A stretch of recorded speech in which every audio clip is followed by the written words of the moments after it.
بسم اللہ الرحمن الرحیم۔ کاشانہ بصیرت یوٹیوب چینل کے سامعین کی خدمت میں کتاب عدل الہی کا 15واں حصہ پیش خدمت ہے۔ صفحہ نمبر ہے 198 اور موضوع ہے دنیا انسان کی درسگاہ۔ دنیا وہ مقام ہے کہ جہاں انسان آخرت کے حوالے سے اپنی تربیت کرتے ہوئے اس سفر کے لیے زاد راہ کا سامان کرتا ہے۔ دنیا اور آخرت کی مثال ایک نوجوان کے لیے اسکول اور یونیورسٹی کے ایام کی سی ہے۔ دنیا در حقیقت ایک مکتب و درسگاہ ہے۔ نہج البلاغہ کے کلمات اختصار میں یہ واقعہ موجود ہے کہ ایک شخص نے جناب امیر المومنین علیہ السلام کی خدمت میں آ کر دنیا کی مذمت شروع کر دی کہ دنیا ایسی ہے اور ویسی، دنیا انسان کو دھوکہ دیتی ہے، دنیا انسان کو تباہ و برباد کر دیتی ہے، دنیا مکار و بے رحم ہے اور اسی طرح کی دوسری باتیں۔ اس نے یہ سنا تھا کہ اولیاء دنیا کی مذمت کرتے ہیں۔ اس کے خیال میں یہ مذمت دنیا کی حقیقی اور واقعی مذمت ہے، اور ان کا مقصد یہ ہے کہ دنیا بذات خود بری و مذموم ہے، لیکن اسے یہ علم نہیں تھا کہ دراصل دنیا پرستی مذموم ہے۔ جو چیز بری ہے وہ خود انسان کی اپنی محدود نظر اور کم ہمتی ہے، اور یہی چیز انسان کی سعادت کے راستے میں حائل ہے۔ آپ نے فرمایا، یہ تم ہو جو دنیا سے دھوکہ کھا لیتے ہو، ورنہ یہ دنیا تمہیں دھوکہ نہیں دیتی۔ تم دنیا پر ظلم کرتے ہو، اس دنیا نے تم پر ہرگز ظلم نہیں کیا ہے۔ یہاں تک کہ آپ نے فرمایا، دنیا کے ساتھ جو صادقانہ رویہ رکھے گا، دنیا اس کے ساتھ سچی ہے، اور جو اس کا ادراک رکھے گا، یہ اس کے لیے باعث خیر و سلامتی ہے۔ دنیا خدا کے دوستوں کی عبادت گاہ و ملائکہ الہی کا سجادہ، مقام نزول وحی پروردگار اور اولیاء الہی کی تجارت گاہ ہے۔ شیخ فرید الدین عطار نشاپوری نے اس واقعے کو نظم کی صورت میں قلم بند کیا ہے، جس کا ترجمہ یہ ہے کہ ایک شخص نے شیر خدا کے سامنے دنیا کی بہت سخت مذمت کی۔ جناب امیر علیہ السلام نے فرمایا کہ دنیا بری نہیں بلکہ تم خود برے ہو، کیونکہ تم شعور و درک سے دور ہو۔ دنیا کی مثال کھیتی جیسی ہے، جس میں شب و روز کھیتی باڑی میں مصروف رہنا ہے، کیونکہ دین کی عزت و دولت اسی دنیا سے حاصل کی جا سکتی ہے۔ آج کا بویا ہوا بیج کل پھل دے گا، اور اگر آج تم نے بیج نہ بویا تو روز قیامت اے کاش وائے افسوس کا سامنا کرنا پڑے گا۔ اگر دنیا سے اپنی نیکی کا کوئی پھل لے کر نہ گئے اور یوں ہی مر گئے تو گویا زندگی کا مزہ چکھے بغیر ہی مر گئے، ہمیشہ کف افسوس ملتے رہو گے۔ لہٰذا اب محنت کرو، کیونکہ کام بہت کٹھن، انسان سست و کاہل اور راہ بہت طولانی ہے۔ ناصر خسرو نے دنیا کو مخاطب کرتے ہوئے چند اشعار کہے ہیں کہ جن کا ترجمہ یہ ہے کہ اے دنیا، تجھے جیسا ہونا چاہیے تھا تو ویسی ہی ہے، اگرچہ تو نے کسی کے ساتھ پائیدار نباہ نہ کیا۔ بظاہر آنکھوں میں موجود خس و خاشاک کی طرح تکلیف دہ ہے، لیکن در حقیقت تیرا وجود انسان کی دو آنکھوں کی مانند ضروری ہے۔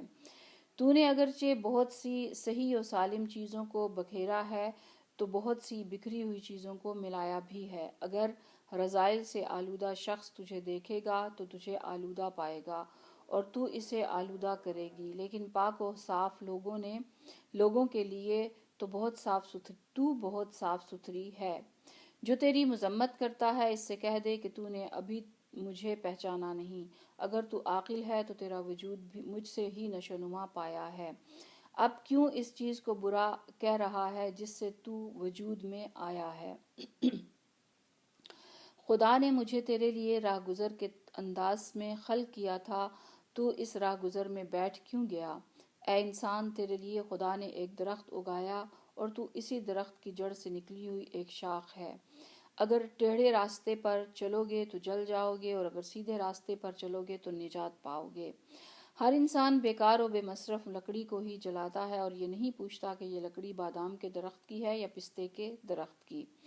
اے دنیا، تو خدا کے دشمن کے لیے تیر الہی ہے۔ اے انسان، تو نے خدا کے دشمن کو لگنے والے تیر سے اپنے آپ کو کیوں زخمی کر لیا؟ قرآن کریم فرماتا ہے الذی خلق الموت والحیات لیبلوکم ایکم احسن عملا، سورہ ملک آیت نمبر 2۔ خلاصہ یہ ترجمہ، خدا نے موت اور زندگی کو خلق کیا تاکہ اس بات کا امتحان لے کہ کون تم میں سے زیادہ نیک ہے، یعنی موت و حیات کے آمیزے سے تخلیق شدہ دنیا انسان کے نیک کردار کو پرکھنے کی جگہ ہے۔ یہ بات ذہن میں رہے کہ خدا کی جانب سے امتحان و آزمائش کا مقصد بندے کی قابلیتوں اور صلاحیتوں کو نمایاں کرتا ہے۔ یقیناً کسی صلاحیت کو نمایاں کرنا ہی مذکورہ صلاحیت کو پروان چڑھانے کے مترادف ہے۔ امتحان الہی کسی مخفی راز سے پردہ اٹھانے کا نام نہیں، بلکہ مخفیانہ صلاحیتوں کو فعلیت بخشتے ہوئے اجاگر کرنے کا نام ہے۔ مخفی صلاحیت سے پردہ اٹھانا اسے وجود بخشنے کے معنی میں ہے۔ آزمائش الہی انسانی صفات کو استعداد اور قوہ کی مخفی گاہ سے نکال کر کمال و فعلیت کے مرحلے پر لے آتی ہے۔ آزمائش الہی وزن کے تعین کا نہیں بلکہ وزن کو افزائش دینے کا نام ہے۔ مذکورہ بالا بیان کے بعد یہ بات واضح ہو جاتی ہے کہ یہ آیہ کریمہ اسی حقیقت کی بیان گر ہے کہ دنیا استعداد انسانی کی پرورشگاہ اور تربیت کا مقام ہے۔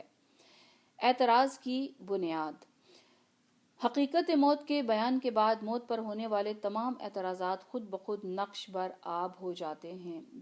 دراصل ان تمام اعتراضات کی پیدائش کا سبب انسان کی اپنے آپ اور نظام ہستی سے ناواقفیت ہے، یا یوں کہیے کہ عالم ہستی کو ایک ناقص زاویہ نگاہ سے دیکھنے کی بنا پر یہ تمام اعتراضات وجود میں آئے ہیں۔ اگر موت زندگی کا اختتام ہے تو پھر جاویدانہ زندگی کی آرزو بلا شبہ بے پناہ غم و اندوہ کا باعث ہے، اور یہی نہیں بلکہ انسان کی دور رس نگاہ اور روشن سوچ کے آئینے میں موت کا چہرہ نہایت خوفناک اور ڈراؤنا بھی ہے۔ بہت سے لوگ زندگی کو اس لیے لغو و عبث سمجھتے ہیں کیونکہ ان کے دل میں جاویدانہ زندگی کی خواہش موجزن ہے، لیکن انہیں یہ خواہش کسی طور پوری ہوتی نظر نہیں آتی۔ اگر ان کے دل میں ہمیشہ زندہ و جاوید رہنے کی تمنا نہ ہوتی تو وہ موت کو نابودی مطلق سمجھنے کے باوجود زندگی کو پوچ اور لا حاصل نہ سمجھتے۔ اس نکتے کو مترجم نے اس طرح سے کہا ہے کہ ہر قسم کی حیات و زندگی کا چھن جانا، یعنی موت کے بعد کسی بھی قسم کی زندگی کا تصور نہ رکھنا۔ ایسی صورت میں ان کے لیے یہ دنیاوی زندگی کم از کم ایک عارضی آرام و آسائش اور زود گزر تخت نشینی کی مانند ہوتی، اور اس وقت یقیناً یہ خیال ان کے ذہن میں ہرگز نہ آتا کہ نیستی و عدم ایسی زندگی و ہستی سے بہتر ہے، کیونکہ مفروضہ صورت میں اس دنیاوی زندگی کا نقص صرف اس کی محدودیت اور قلیل دورانیہ ہے۔ اس کا عیب یہ ہے کہ اس کے بعد پھر نابودی و عدم ہے۔ بنابراین تمام عیوب و نقائص کی وجہ نابودی اور محدودیت حیات ہے۔ لہٰذا یہ بات کسی طرح سے کہی جا سکتی ہے کہ اگر اس زندگی کے بجائے ہم عدم میں رہتے تو بہتر تھا۔ جی ہاں، ہم اس وقت اپنے دل میں جاویدانہ زندگی کی تمنا لیے ہوئے ہیں، اور یہ تمنا جاویدانہ زندگی کے تصور سے نشأت لیتی ہے، یعنی جاویدانہ زندگی کا تصور، اس کی دلکشی و دل فریبی ہمارے لیے نہایت پرکشش ہے، اور یہی کشش ہماری روح میں ایک بہت بڑی خواہش کی پیدائش کا سبب ہے۔ ہمیشہ رہنے کی خواہش، ہمیشہ تحفہ حیات سے بہرہ ہونے کی خواہش۔ اگر مادی افکار ہمارے دل و دماغ پر حملہ آور ہو کر یہ کہتے ہیں کہ مذکورہ تمام تصورات بجز خیال باطل کچھ نہیں اور جاویدانہ زندگی کا کوئی وجود نہیں، تو یقیناً ہمیں گھبرانا ہی چاہیے۔ غم، گھبراہٹ، پریشانی، حزن و ملال اور وحشت کا طاری ہونا بجا ہے۔ بلا شبہ ہم یہی کہیں گے کہ کاش اس دنیا میں نہ آئے ہوتے اور اس حزن و ملال اور وحشت کا سامنا نہ کرتے۔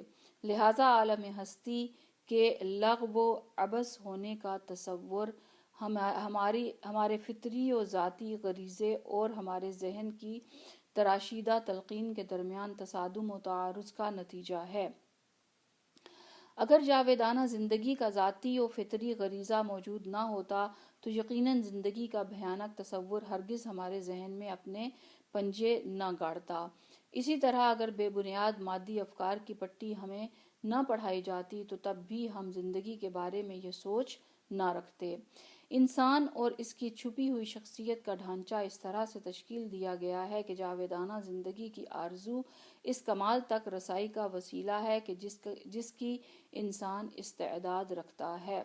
اب کیونکہ انسانی شخصیت کے یہ مخفی تار و پود اور اس کی مختلف صلاحیتیں اس چند روزہ عارضی زندگی کی ضروریات سے کہیں زیادہ ہیں اور زندگی کو اسی دنیاوی زندگی میں منحصر کر دینے کی صورت میں وہ تمام صلاحیتیں لغو و عبث تصور کی جائیں گی، لہٰذا حیات اخروی کا منکر انسان جب اپنے وجود کی خصوصیات اور جاویدانہ زندگی کے آرزو کے درمیان عدم مطابقت کو دیکھتا ہے تو اس کا لاشعور پکار اٹھتا ہے، زندگی کا اختتام نابودی و ہلاکت ہے، تمام راستے فنا پر ختم ہوتے ہیں، لہٰذا حیات و زیست لغو و عبث ہے۔ لیکن ادھر اس کی لسان استعداد جو لسان لاشعور سے زیادہ فصیح و بلیغ ہے، یہ پکارتی ہے نابودی کا کوئی وجود نہیں، ہمیں ایک لامتناہی سفر درپیش ہے۔ اگر زندگی محدود ہوتی تو جاویدانہ زندگی کی آرزو کے ساتھ میری تخلیق نہ ہوتی۔ اسی بنا پر جیسا کہ ہم نے پہلے بھی کہا، قرآن کریم انکار قیامت اور تخلیق کو عبث شمار کرنے کو ہو بہو ایک سوچ قرار دیتا ہے۔ افا حسبتم انما خلقناکم عبثا وانکم الینا لا ترجعون، سورہ مومنون آیت نمبر 115۔ خلاصہ یہ ترجمہ، کیا تم نے یہ سوچا ہے کہ ہم نے تمہیں عبث خلق کیا ہے اور تم ہماری جانب لوٹائے نہیں جاؤ گے؟ یقیناً جو شخص دنیا کو اپنی درسگاہ اور کارخانہ یہ تکامل سازی سمجھے، حیات بعد الموت اور نشأت ثانیہ پر ایمان رکھے، وہ ہرگز یہ اعتراض نہیں کرے گا کہ ہمیں دنیاوی زندگی نہیں ملنی چاہیے تھی، اور اگر مل گئی تھی تو چھننی نہیں چاہیے تھی۔ بالکل اسی طرح کہ جیسے یہ بات کہنا بھی ہرگز قرین عقل نہیں کہ بچے کو یا تو اسکول میں داخل ہی نہیں کرنا چاہیے، اور داخل کر بھی دیا تو پھر زندگی میں کبھی بھی اسکول کو خیر باد نہیں کہنا چاہیے۔ بابا افضل کاشانی جیسے مفکر و دانشور نے، جو خواجہ طوسی کے استاد یا استاد کے استاد ہیں، ایک زبردست ربائی میں فلسفہ موت کو بیان کیا ہے۔ ان کی اس ربائی کو خیام سے منسوب مشہور و معروف ربائی کا جواب بھی سمجھا جا سکتا ہے۔ خیام سے منسوب ربائی یہ ہے کہ جس کا ترجمہ ہے کہ جب جان اور روح کا موتی بدن کے صدف میں آ گیا تو آب حیات سے صورت آدم کی تخلیق ہوئی۔ جب موتی اور گوہر کی تخلیق مکمل ہو گئی تو صدف ٹوٹا اور وہ موتی صدف سے نکل کر کلاہ شاہی کی زینت بنا۔ اس ربائی میں انسانی جسم کو اس صدف کا نام دیا گیا ہے جو اپنے اندر روح انسانی جیسے گراں بہا مروارید کی پرورش کرتا ہے۔ مروارید وجود کی تکمیل کی صورت میں اس صدف کو ٹوٹنا ہی ہے تاکہ یہ گراں بہا موتی اپنے اس نچلے مقام سے نکل کر تاج شاہی کی زینت بنے۔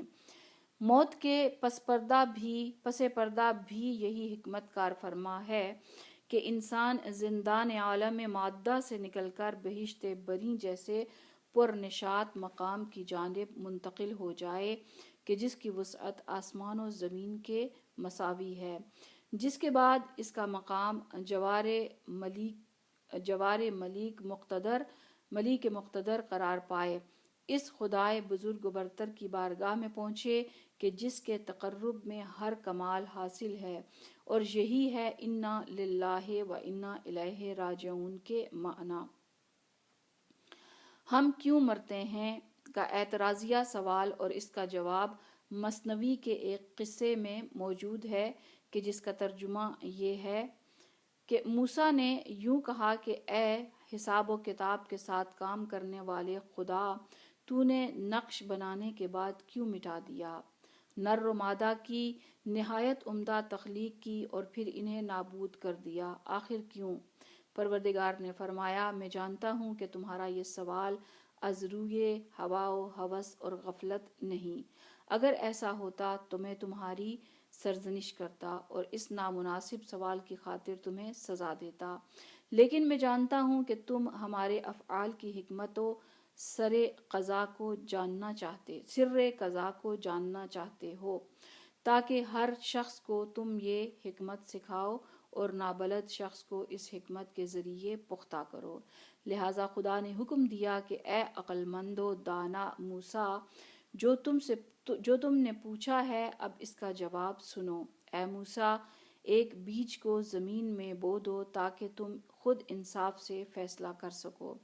جب موسیٰ نے دانے کو بو دیا تو اس دانے سے نہایت عمدہ اور خوشنما خوشے نکلے۔ اس کے بعد موسیٰ نے درانتی تھامی اور انہیں کاٹنا شروع کر دیا کہ یکایک غیب سے ندا آئی کہ جب خود ہی تم نے بویا تھا اور خود ہی اسے پروان چڑھایا، جب فصل پک کر تیار ہو گئی تو خود ہی اسے کاٹ ڈالا۔ جواب دیا، اے پروردگار، میں اس لیے اس کی کانٹ چھانٹ کر رہا ہوں کیونکہ خوشے میں سوکھی گھاس بھی ہے اور گندم بھی۔ گندم سوکھی گھاس کی ہم نشینی کے لائق نہیں اور سوکھی گھاس میں گندم کے سوکھی گھاس بھی گندم کے انبار میں برباد ہو جائے گی۔ ان دونوں کو ساتھ رکھنا حکمت نہیں، لہٰذا ان دونوں کا فرق اس چھان پھٹک کا متقاضی ہے۔ خدا نے پوچھا، یہ علم تم نے کس سے سیکھا؟ اس شمع کا نور کیسے روشن کیا؟ جواب دیا، اے خدا، تو نے مجھے یہ بات سکھائی ہے۔ تب خدا نے فرمایا، اب کیا خود مجھے بھی اس بات کا علم نہ ہوگا؟ خلق میں پاک ارواح بھی ہیں اور ظلماتی اور آلودہ ارواح بھی۔ یہ تمام پاک ارواح جو گوہر و مروارید ہیں، ایک ہی سطح کے نہیں، کوئی در ہے تو کوئی اس کی نقل۔ لہٰذا اس خوب و بد کو ایک دوسرے سے جدا کرنا ضروری ہے، بالکل اسی طرح جس طرح گندم کو گھاس پھوس سے جدا کرنا ضروری ہے۔ اگلا موضوع ہے موت، زندگی کی توسیع۔ موت کے تجزیے و تحلیل کے دوران اس نکتے کو ذہن میں رکھنا ضروری ہے کہ موت اور حیات عالم ہستی میں ایک سلسلے وار نظام کو وجود میں لاتی ہے۔ ہمیشہ کسی کی موت کسی اور کی حیات کا وسیلہ بنتی ہے۔ جانوروں کا لاشا بے مصرف نہیں رہتا، ان کے لاشے سے غذا حاصل کر کے تر و تازہ پودے اور نت نئے جاندار عرصۂ حیات میں قدم رکھتے ہیں۔ صدف ٹوٹ کر چمکدار موتی کو وادی حیات میں بھیجتا ہے اور پھر اسی ٹوٹے ہوئے صدف ہی سے ایک نیا صدف تخلیق پاتا ہے جو اپنے دامن وجود میں گراں بہا موتیوں کی اثر نو پرورش کرتا ہے۔ صدف ٹوٹ کر موتیوں کا نکلنا ان گنت مرتبہ عمل میں آتا ہے، جس کے سبب اس اختتام ناپذیر زمان کے متوازی افاضۂ حیات کا یہ سلسلہ رواں دواں رہتا ہے۔ 1000 سال قبل زندگی گزارنے والے انسان اگر موت سے ہمکنار نہ ہوتے تو آج کے انسانوں کے نصیب میں زندگی نہ آتی۔ جیسے آج کے انسان اگر اپنی جگہ نہ چھوڑیں تو آئندہ آنے والوں کے وجود کا کوئی امکان نہیں۔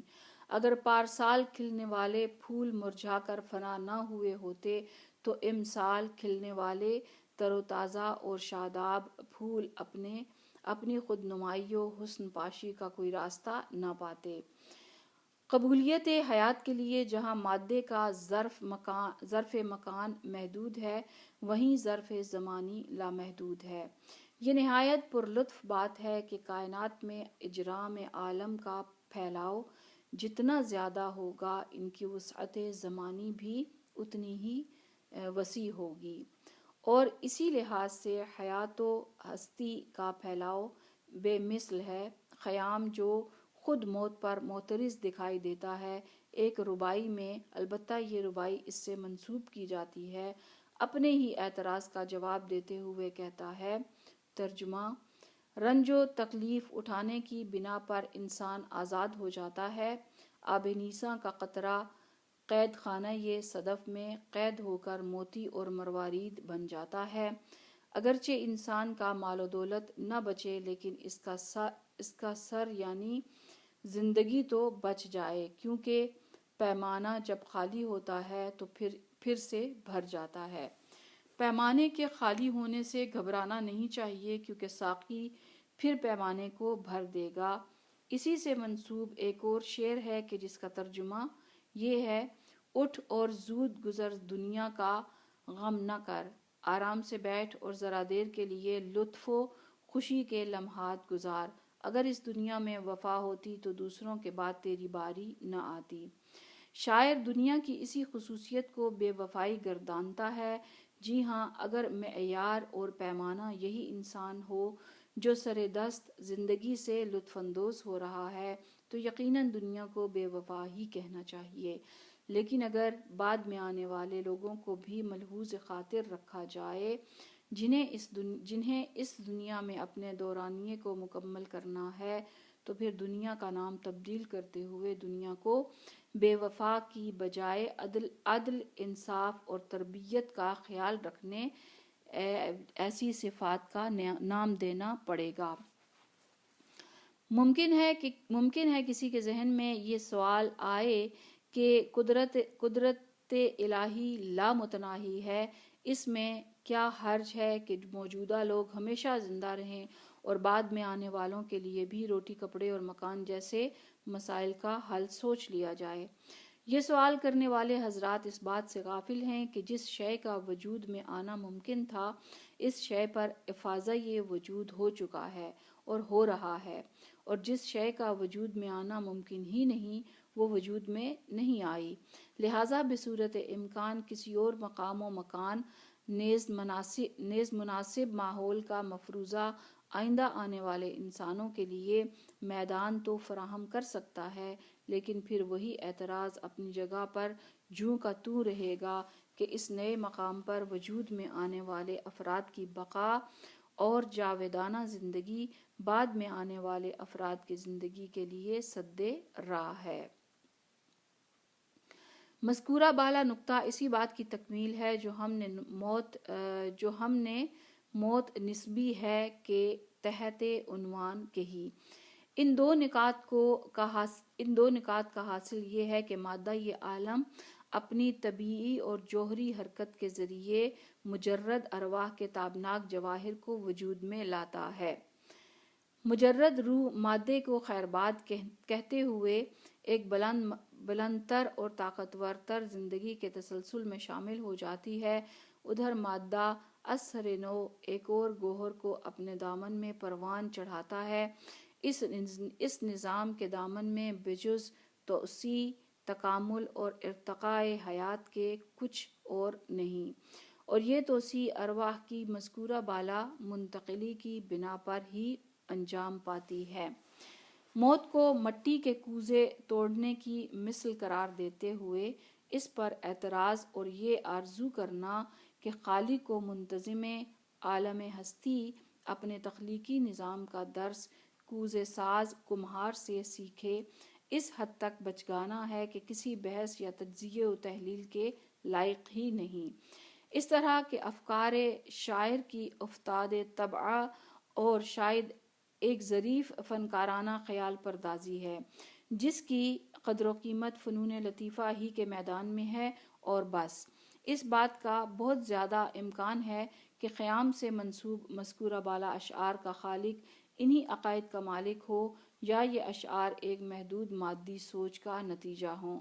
لیکن جس کا یہ کہنا ہو جس طرح سے تم لوگ سوتے ہو اسی طرح سے مر جاؤ گے، اور جس طرح سے نیند سے بیدار ہوتے ہو اسی طرح دوبارہ زندہ کیے جاؤ گے، تو اس انسان کے فلسفہ حیات میں موت پر کیے جانے والے تمام سوالات اپنا جواب پا چکے ہیں۔ ایسا انسان نہ صرف یہ کہ موت سے نہیں ڈرتا بلکہ امیر المومنین علیہ السلام کی مانند اس کا مشتاق ہے اور اسے اپنی کامیابی سمجھتا ہے، جیسا کہ امیر المومنین نے فرمایا تھا: فزت برب الکعبہ، کہ میں رب کعبہ کی قسم کامیاب ہو گیا۔ میر داماد جیسے عظیم الشان حکیم الہی کا کہنا ہے، موت کی تلخی سے نہ ڈرو کیونکہ اس سے ڈرنا ہی اسے تلخ بناتا ہے۔ الہی و اشراقی حکیم سہروردی کا کہنا ہے، ہم کسی حکیم کو اس وقت تک حکیم نہیں مانتے کہ جب تک اپنے ارادے سے خلع روح نہ کرے، یعنی خلع روح اس کے لیے ایک معمولی اور سادہ کام ہو بلکہ اسے اس کا ملکہ حاصل ہو چکا ہو۔ یہی بات حکیم محقق اور حوزۂ اصفہان کے بانی میر داماد سے بھی نقل ہوتی ہے۔ یہ ہے ان لوگوں کی سوچ جو اپنے جسم میں پنہاں گراں بہا گوہر کی شناخت رکھتے ہیں، لیکن جو شخص اپنے ناقص و محدود مادی افکار کے تنگ زندان میں پھنس چکا ہو، وہ یقیناً موت سے ہراساں رہے گا، کیونکہ اس کی نظر میں موت نابودی ہے۔ اسے اس بات کا شدید قلق ہے کہ یہ بدن جس کو وہ اپنی پوری کی پوری ہویت، شخصیت اور ہستی مانتا ہے، کیوں نیست و نابود ہو جائے گا۔ موت کا ایسا ہی تصور کائنات کے بارے میں اس کی بدگمانی کو جنم دیتا ہے۔ ایسے انسان کو کائنات کے بارے میں اپنے طرز تفکر پر نظر ثانی کرتے ہوئے اس بات کو جاننا چاہیے کہ اس کے اعتراض کی بنیاد کائنات کے بارے میں قائم کردہ اس کا غلط تصور ہے۔ یہاں مجھے مدرسہ فیضیہ کا سادہ لوح کتب فروش یاد آ رہا ہے۔ زمانہ یہ طالب علمی کے دوران قم میں ایک سادہ لوح شخص مدرسہ فیضیہ میں کتابیں بیچا کرتا تھا۔ یہ اپنے پتھارے کو بچھاتا اور طالب علم اس سے کتابیں خریدا کرتے تھے۔ کبھی کبھی بڑے عجیب و غریب کام کیا کرتا اور ایسے مضحکہ خیز جملے کہہ دیتا جو طالب علم ایک دوسرے کو سنایا کرتے۔ کسی طالب علم نے ایک دن اس کا یہ واقعہ بیان کیا کہ میں ایک کتاب خریدنے اس کے پاس گیا۔ کتاب کا جائزہ لینے کے بعد میں نے قیمت پوچھی تو اس نے جواب دیا نہیں بیچنی۔ سبب پوچھنے پر اس نے جواب دیا کہ بیچ دوں تو اس جیسی ایک اور کتاب لا کر اس کی بجائے رکھنی پڑے گی۔ اس کی یہ بات سن کر مجھے ہنسی آ گئی۔ کتب فروش مسلسل کتابوں کا لین دین نہ کرے تو کتب فروش نہیں اور نہ ہی اسے کوئی منافع ملے گا۔ لگتا ہے یہ کتب فروش خیام کے اسی شعری مکتبہ فکر سے وابستہ تھا جسے خیام نے یوں بیان کیا: جب سے زہرہ اور چاند آسمان پر نمودار ہوئے ہیں، میں ناب سے بہتر کسی نے کوئی چیز دیکھی ہی نہیں۔ مجھے میں فروشوں پر حیرت ہے کہ جو چیز یہ بیچ رہے ہیں اس سے بہتر کون سی چیز خرید سکتے ہیں۔ شاعر میں فروش پر معتذر ہے کہ کیوں میں کو فروخت کر رہا ہے۔ البتہ یہ اعتراض شعر تک ہی محدود ہے، شاعر واقعی معترض نہیں۔ شعر کی خوبصورتی اور دلکشی اسی شعری مرقع کی مرہون منت ہے، لیکن اس طرز تفکر کو حقیقی ماننے کی صورت میں ہم دیکھتے ہیں کہ ایک مے فروش کے کام کو ایک مے خوار اپنے کام کے تناظر میں دیکھتے ہوئے کس طرح غلط قرار دے رہا ہے۔ مے نوش کے لیے مے ہی مقصد و ہدف ہے، لیکن مے فروش کے لیے وسیلہ ہے۔ مے فروش کا کام خرید و فروخت اور منافع کا حصول ہے اور پھر اسی عمل کی تکرار کا سلسلہ۔ جس کا پیشہ یہ ہو، یقیناً سامان تجارت کا بذریعہ فروخت ہاتھوں سے نکلنا اس کے لیے کسی دکھ درد کا باعث نہیں بلکہ خوشی کا سامان ہے، کیونکہ یہ اس کے وسیع و عریض مقصد کا حصہ ہے۔ اب کوئی عارف کہاں کہ جو گل سوسن کی زبان سمجھے اور یہ پوچھے کہ کیوں مرجھا گیا اور پھر دوبارہ کیوں کھل گیا۔ تخلیق کا عمل ایک طرح کی تجارت اور سوداگری ہے۔ دنیا کا یہ بازار خرید و فروخت، منافع کا حصول اور پھر اسی عمل کو دہرانے کی جگہ کا نام ہے۔ موت و زندگی کا نظام لین دین کا نظام ہے، افزائش اور تکمیل کا نظام ہے۔ جو لوگ آفرینش کے لین دین پر نکتہ چینی کرتے ہیں، وہ کائنات کے قانون اور اس کے مقصد کو ابھی تک سمجھ نہیں پائے۔ ہر نقش را که دیدی جنسش ز مکان است، گر نقش رفت غم نیست اصلش چون جاودان است۔ جو نقش و مخلوق تم نے دیکھی تو لامکان سے آئی ہے، اگر وہ نقش مٹ جائے تو مٹنے کا غم نہ کرنا، کیونکہ اس کی بنیاد اور نقطۂ آغاز جاودانہ زندگی کا حامل ہے۔